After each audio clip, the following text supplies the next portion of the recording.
Interestingly enough, the only reason I really sat down to watch this movie is because I've heard so many critics say it was absolutely terrible.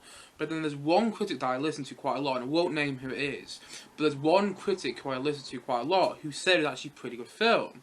So I sat down to watch it. And so, here's my review of Deep Water.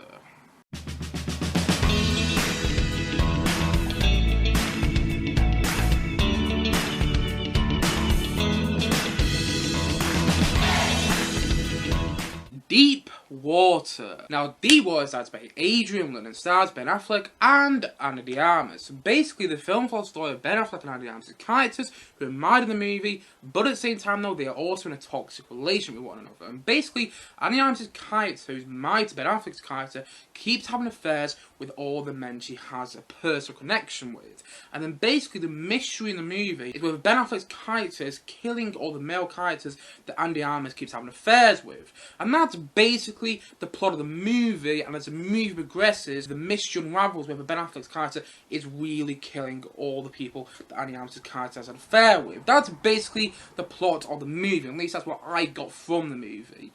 And honestly, this movie isn't as bad as some critics are saying. It's not terrible, but at the same time though, it's not that good either. Honestly, the film was kind of hard to get through because it was really boring, and I hate using that phrase, but it was tedious and it was long, and it just felt empty and underwhelming. Honestly, I feel this film had so much potential. You have Ben Affleck and Armas in there, but at the same time though, so much of the film just feels bland and empty, and like there's nothing really there. Like, spoiler here, and it's not a big spoiler, but spoiler here. Basically, about 20 minutes into the movie, you find out that Ben Affleck's character does actually kill all the people that Armas' character has an affair with. And okay, we got to that point in the movie, I was like, okay, I understand that, that's fine. But then that kept happening for the next hour and a half of the movie. And I was like, but I already kind of knew this, why do we keep seeing it happening? I understand maybe seeing it like 2 or 3 times, but it happened like 5 times in the movie. At least it felt like it happened 5 times. I'm not sure if it did, it might have happened 4 times, but still it felt like it happened 5 times in the movie. And I was watching it going, but I understand that, why do we keep seeing it happen? I understand that Ben Affleck's character is a bit of a villainous person, I understand that in the movie. We just kept seeing him being the villain over and over and over and over again. It just got very repetitive. And then at the end of the movie, it just kind of ended, by the way. It's got this really abrupt ending. It just ends and it fizzles out. And I was sitting there about 5 minutes after finishing the movie going, was that meant to be a big revelation at the end? Was that meant to be a big twist at the end? Because I saw that coming from a mile away. Like, not giving too much away here, but there's kind of another thing to that story. Like, giving away a very mild spoiler, but there's another thing to that storyline in the movie. But the thing is, though, the whole thing to do with Ben Affleck's character, there's a bit more to it. And at the end of the movie, you kind of get that confirmed, but I kind of also figured it out about 40 minutes into the film. And I just kind of sat there in the end going, okay, I understood that was the case, but was that the big revelation at the end? Was that the big thing? Really? Because the end of the movie is so rubbish. It really is. And by the way, I enjoyed quite a bit of this movie. I'm not going to be one of these people who sit here and go, actually the movie was absolutely terrible, it was rubbish and things like that. But at the same time though, there were moments in the movie I enjoyed. Overall it was a tedious watch, but I enjoyed moments in the movie. But the thing is though, you get to the end and everything just kind of fizzles out. Things are happening, there's about 5 different ends. And there's a car chase as well, which is laughable because it just looks so unrealistic. And I know how difficult it sometimes is to shoot these movies and to shoot car chasing movies, but still, this one just looks so fake, and there just wasn't any suspense in it whatsoever. But like, the ending was just pants. It really was. And on the topic of intensity in this movie, there's no intensity, there's no suspense in the movie, and it's an erotic thriller. That's what I'm saying, it's an erotic thriller, and I must admit, I haven't seen any erotic thrillers in the past. Maybe I should go and check out some after I've seen this film, I don't know, but yeah, this is really the first erotic thriller I've seen. But the thing is though, it was neither erotic or thrilling. And you know, I'm guessing in an erotic thriller, there's meant to be eroticism in there, and I'm guessing there's meant to be some thrilling elements, and there never was in this movie. Honestly, it was just, Yeah, it was a really weird watch because it almost felt like a studio has cut large sections of this movie. It didn't really feel like a director's vision at that either. There was no real personal vision that I felt. I mean, I don't really know Adrian Lynne's work. I know he directed Indecent Proposal all the way back in the 90s, but I've never seen that movie. Maybe I'll check it out after seeing this movie. Maybe I'll check it out after the review today. But yes, I haven't really seen anything from Adrian Lynne, but there was no sense of a personal vision that I felt when I was watching this movie. It just kind of felt like a studio movie, or it just kind of felt like a streaming movie, and I know it wasn't initially. Like, I'm pretty sure the movie was shot back in 2020. I might be wrong, but I'm pretty sure it was. And then I heard from somewhere it was meant to premiere at Cannes, and then that never happened. And then it went straight to streaming. I watched it on Prime Video because I'm in the UK, and I was watching it thinking, this is a movie which feels like it should be on streaming, but I swear it was meant to get a theatrical release. It was kind of like the opposite to Fresh. You know, Fresh, which I reviewed a couple of days ago now. Fresh was a streaming movie which felt like it needed theatrical release because it was so good and so much fun to watch. And check my review if that you haven't already. But yes, Deep Water felt like a streaming movie that's actually meant to get a theatrical release. I know it's just weird. It didn't feel like it was meant to get a theatrical release. None of it just felt good. None of it felt like a personal vision. It just kind of felt like it was bland and empty, and you're trying to get your way through it. And there's some interesting moments. Like I said before, it wasn't completely unenjoyable, it wasn't wholly unenjoyable, because actually there were some moments, particularly one moment with the kites in the pool, should I say two kites in the pool, they've seen the movie, probably know what I mean. But yes, there's a whole pool sequence, there's a really interesting movie, there's a whole swimming pool sequence, which I was really enjoying, particularly because of Ben Affleck's kites. And also, Ben Affleck makes a lot of the movie work. I think Ben Affleck is a terrific actor. I really enjoyed him in The Last Duel, which I saw him in. And also, he's kind of doing a similar performance than he was in Gone Girl. Terrific movie, by the way. David Fincher's Gone Girl. He's kind of doing a similar performance in this movie than he was in Gone Girl, and it works really well. And actually, I don't think Ben Affleck's character is written that well. I don't think he's that much of an interesting character, but because of the way Ben Affleck played that character, he made it interesting to watch, in my opinion. That's kind of the same with Andy Armas' character in the movie as well. I'm not the biggest fan of the way they wrote that character, because there's a whole thing with Andy Armas' character, which is kind of like smart, seductive and sexy, but then she also has her imperfections, and the movie kind of leans into that, but I wanted to really flesh it out. Like, you really got the sex and seductive side of her, but then you didn't really get the imperfect side of it that much. You got like a couple of little moments where you kind of saw imperfections, and then you saw that beneath the surface she was this imperfect person. On the surface, she's smart, she's sexy, but then beneath the surface, she's actually very different. But we didn't really get enough of that, and I wanted to see more of it. I mean, Annie Armas does a great job in this movie. She's a great actress in Knives Out and No Time to Die. I really enjoyed her in No Time to Die, actually.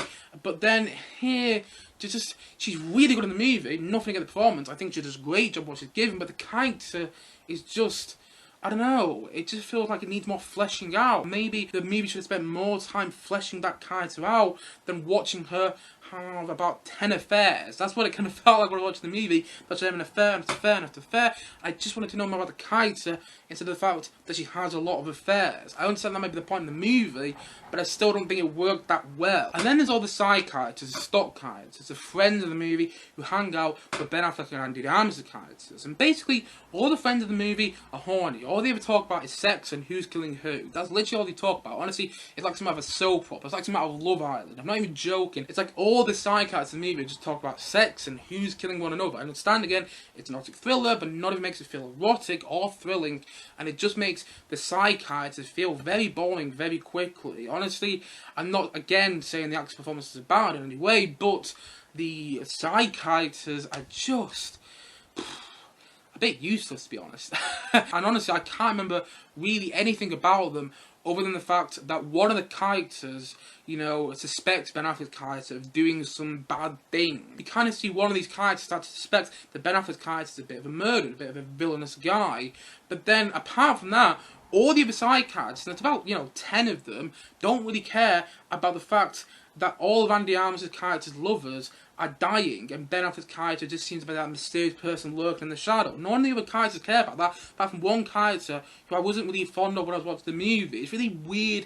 I don't know if I'm really making my point well, but the thing is, what I'm trying to say is, all the side characters just seem oblivious and boring. Again, I hate using the phrase boring, but it's the truth when it comes to this movie. So much of it just felt boring, but then they have that weird thing in the movie where some of it kind of enjoyable, but not in the way I think the film intends to be. I don't think the film is intended to be enjoyable in the way I found it, but at the same time, though, it was enjoyable in certain moments, particularly towards the beginning of the movie, when they have this really good setup with Ben Affleck's character, like, ooh, he might be this sort of person, and then basically, like I said, you know, half an hour into the movie, you find out that he is that sort of person, but then the movie carries on for like another hour and a half. You're just like, okay, I understand that's that sort of person, but I've lost interest now. If it wasn't for Ben Affleck's performance, I think this movie would have lost me a lot early on. Maybe I wouldn't even got the full way through it, but I do think Ben Affleck and Armas carry a lot of the movie. And also, by the way, I never believed that they were actually in a couple, and which is kind of weird, because I think they were dating when this movie was in production. I was dating for a bit of a while after. I'm not sure there, but I think I'm right. I don't really, you know, I don't really keep up to date with all that sort of stuff, but I'm pretty sure they were dating when they were making this movie. But the thing is, though, I never believed for one moment they were actually in a couple together, and I don't really understand why they stayed together. I mean, they have a daughter together in the movie, but apart from that, you know, there's no real reason that they stay together. I mean, there kind of is in the end, but not really anything there either. And it's all a bit ambiguous, but not in a good way. It's all a bit left open, but not in a good way. It's all a bit empty, but not in a good way. It's just really, really boring. I said it before, again, it's really tedious. That's what it is. It's tedious, and it's empty, and it's bland. And I understand that that might be the point. You don't really know why these two characters stay together. You don't really know why Ben Affleck's character and Andy Armas' character stay together. I understand that that might be the point, but it didn't really work in the context of this movie. There needed to be something else there which really made me believe in that relationship, and there wasn't. And again, that might be the point, but it didn't work for me. I was watching that relationship, and literally about 10 minutes into the movie, I was going, I don't believe in it. I don't believe in it one bit. I mean, when does Ben Affleck's character have a red flag to actually leave the relationship? When does he want to lead the relationship? When does Andy Armas' character want to lead the relationship? Because, I'm about to give some away actually, but because later in the movie she does kind of find out what's going on, but it's all a bit weird, it's just confusing, and it's rubbish, and it's nonsense, and it's pretty naff. I'm not going to sit here and say it's an absolutely terrible movie, because I don't think it is. I don't think it's as bad as some people are saying, but I just wanted a bit of meat to the story. I want the characters to be a bit more believable, and I don't know, it just kind of felt like something happened in the edit, because this movie, what I remember, was meant to come out last year, and it didn't, and then it was meant to have a theatrical release, and it didn't. It's gone straight to streaming, and it really feels like the studio cut something out, because the ending just kind of happened. There's no solid ending, and I know I've told that before, but it kind of annoyed me, that, because I was a bit interested to see where the story was going to end up. I'm not going to lie. I was a bit interested to see how the story was going to end, but then it just didn't really have a solid ending. It just kind of happened. The ending just kind of happened, and you're like, oh, okay, great. What's next? And then the movie ends. The credits roll, and like, that's the end of the movie? Wow. And also, this isn't a big thing, but it was kind of a big thing for me when I was watching the movie. There are some clear, obvious uses of green screen. This isn't really a big problem in the movie, but basically, it's quite obvious when green screen is used in the background, when characters are driving in the movie, or characters want some sort of transport device. Because, honestly, I was watching the movie thinking, okay, Ben Affleck is clearly not driving that car. Okay, that person is clearly not riding that bike. Okay, that person is clearly not in that car. They clearly just shot that in the studio, probably with a green screen background. And, you know, they do that quite a lot in films and TV shows. But the thing is, though, it became really, really obvious in this movie. And, you know, there's some movies and TV shows, like Succession, which is incredible, by the way, but like in Succession, you watch the characters in these cars just going in their transport devices, and it actually looks like they're actually driving in a car, or in the passenger seat in a car. In this movie, it never looks like that. And Ben Affleck's character is in the car for about 40% of the movie. I'm not joking. He's either in a car, or he's on his mountain bike. And by the way, it's very convenient that Ben Affleck's character is a mountain biker, because actually early on in the movie, you find out that he does mountain biking as a hobby, and then later on in the movie, what do you know, that comes back into practice.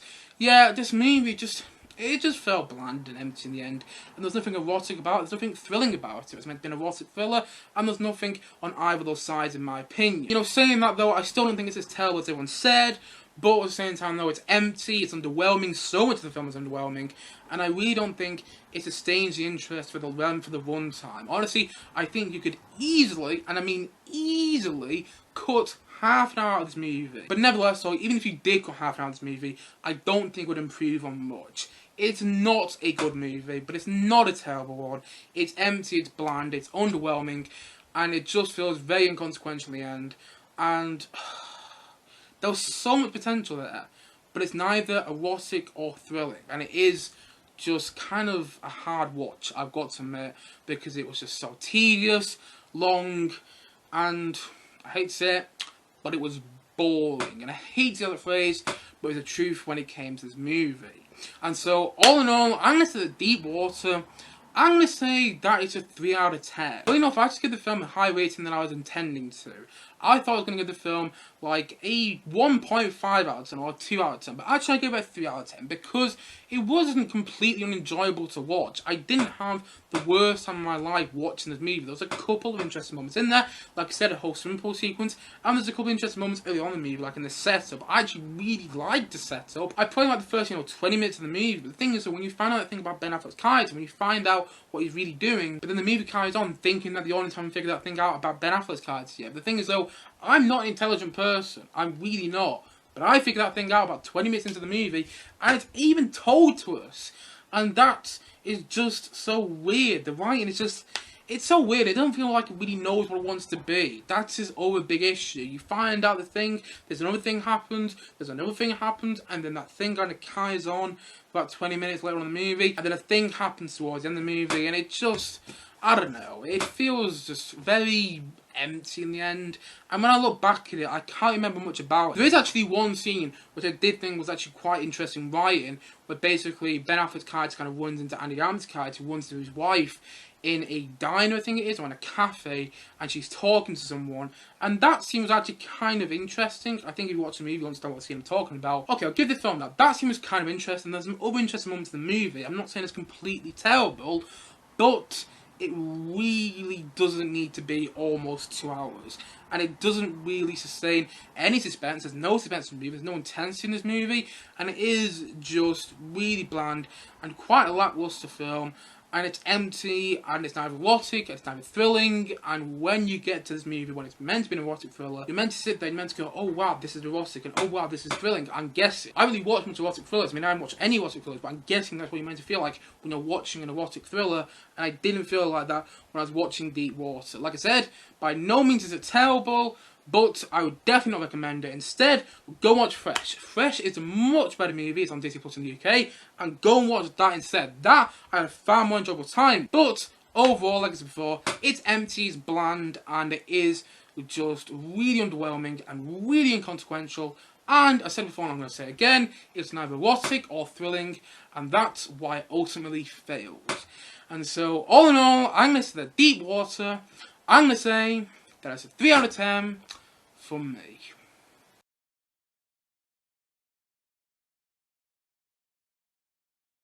Anyway guys, what do you think of Deep Water? Please do comment down below and know your thoughts in the comment section below. Anyway guys, thank you as always for watching, and if you haven't yet, please do click down below and like subscribe on this video, and look forward to many more both film and TV reviews come very soon on this channel. See you guys again soon, but bye for now, bye!